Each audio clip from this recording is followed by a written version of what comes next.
Isibani esiluhlaza okwesibhakabhaka. Empeleni kuyini ukukhanya okuluhlaza okwesibhakabhaka? Ukukhanya okuluhlaza okwesibhakabhaka ukukhanya okukhishwa yizo zonke izikrini zamafoni nezamafoni ahlakaniphile kanye nama-laptops, ama-iPads nezinye izidaba. Futhi ngokwezinga elithile ngisho nakumabonakude noma izikrini zokugqaba.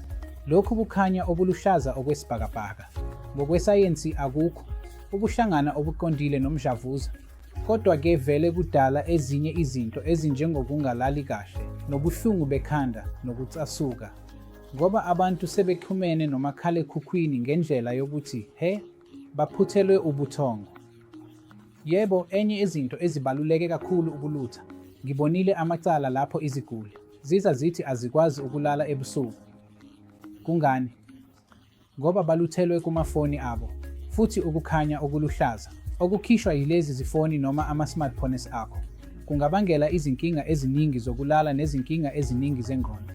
Kodwa uma kukhulunywa ngomdlavuza, asikho. Isisindo sesayensi okwamanje kuyinsimu eqhubekayo.